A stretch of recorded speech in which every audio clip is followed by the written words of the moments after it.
What's so special about electrical safety? Millions of people use electricity every day, and it's not a major problem. Why all the fanfare about electricity in the workplace? Well, that's a good question. So let's begin with some basic understanding about electricity. Then we'll demonstrate the reasons all employees must use extra caution when using electrical equipment and appliances. There are different types of electricity or electrical energy: low voltage, high voltage, static electricity, alternating current, direct current, and so on.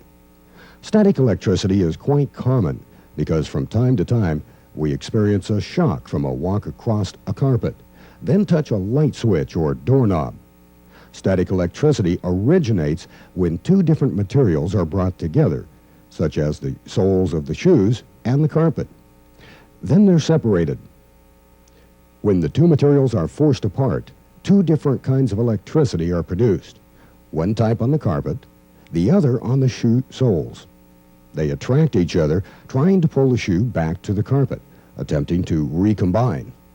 If the two types are not permitted to recombine where first generated, and the person touches a doorknob or light switch, the electricity flows through the body, arm, and finger to leave by the doorknob or light switch. You can feel the shock as it leaves your body. The electricity is now gone, and you won't get another shock until you generate more electricity. That's static electricity. It can be generated in many ways, but for now, let's think of static electricity as electrical charges. How about those high voltage lines you see on telephone poles? Ever wonder how birds can sit on those lines without getting shocked? But if a human did that, they'd be in serious difficulty. That's part of understanding what electricity is and how it works. Basically, a circuit consists of three essential elements. One element is the source of energy, shown here. This supplies the driving force, or voltage, to make the current flow. Next, we must have a user of electricity, such as a light bulb. Thirdly, you must have transmission lines or wires to conduct the electricity. For current to flow, there must be a complete or closed circuit. If the wire is cut or disconnected somewhere, forming an open circuit, charges will accumulate and stop the flow of current. The bird must be part of the electrical circuit, and there must be a continuous flow of many charges, not just a few to charge up the bird. A human touching this same wire would probably be electrocuted because he would be grounded by the apparatus that lifted him to this position, such as a crane. The electricity would flow from the wire through the body to ground by way of the crane. Electrical equipment has a lot of wiring to carry electrical current, and naturally, wiring can become loose or even broken during daily use. When this occurs, a potential shock hazard can be created. Let's look at a plug on some equipment. The large prong, as shown here, is a grounding prong. Essentially, it's your protection from shock in the event of a malfunction or short in the equipment. If you were to follow this third prong wire back through the electrical outlet, it would lead to a ground. Remember the guy on the crane? Electricity went from the wire through his body to ground. In the case of this grounded appliance, electrical current will flow through this grounding prong, through the wire, and go to ground, not through your body. Electricity flows through the path of least resistance. Your body has quite a bit of resistance, and the grounding wire has very little resistance. If there is a choice, electricity will always flow through the ground wire and not your body. If there is no ground wire or other protection, electricity has no other option than to flow through your body. Electricity can also cause fires and explosions. Flammable agents and many other flammables found in work environments can be ignited by electrical sparks and even static electricity. Alcohol, acetone, various preparations and sprays that use these and other flammable components. Clothing, bedding, oils, greases, all are suitable fuel for an unexpected fire. Now that you know why electrical safety is so important, what can you do to help prevent electrical shock and other potential electrical hazards. Remember the third prong on the plug. The other two electrical blades on the plug are for electrical current to flow. We call this a ground plug. 2 current-carrying wires and 1 grounding wire. Almost all equipment must be protected by this system. The third prong is your protection, as long as the prong and wiring are intact. It should be inspected periodically to make sure the ground wire inside the system is properly connected, and each person using the equipment should always inspect to make sure the prong is intact and that all wiring is in good condition.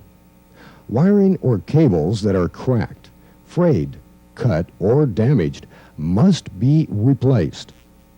Inspect the connections to your equipment. If you notice any loose or worn parts, report it so it can be corrected. Quite often, you'll find a cheater plug on electrical equipment. It has a receptacle for inserting your 3-pronged plug, but then it has a 2-pronged plug on the other end, with a wire extending down a couple of inches. These must never be used because they offer no protection at all. Supposedly, the short wire is connected to an outlet where it will serve as ground. If you notice this type of plug or adapter, remove it and get rid of it. It's dangerous. There may be some approved appliances and tools in your work environment that use only the 2-prong plug, as shown here. It can only be used with double insulated equipment.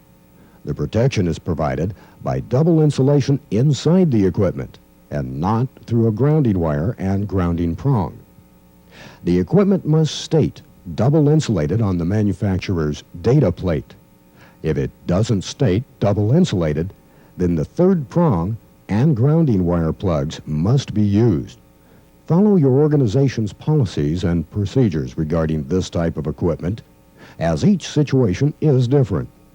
It's up to your organization to make the determination of what type electrical equipment to use. Naturally, liquids and electricity don't mix. Never use electrical equipment when any part of your body is standing on or near fluids. Make absolutely sure the electrical equipment you use is safe to use and it's being used in a safe manner. Electrical safety is common sense and being aware of potential hazards.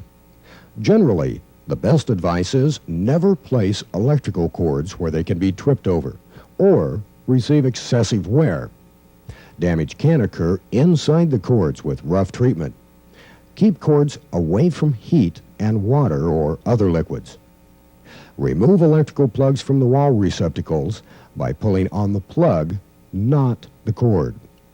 Avoid kinking, crushing, or binding cords. Inspect cords and cables frequently for wear, especially at the plug and connectors. Use only safe-approved extension cords. Avoid overloading any electrical circuits. This includes not using octopus adapters, which allow you to plug in more appliances than is authorized on each receptacle.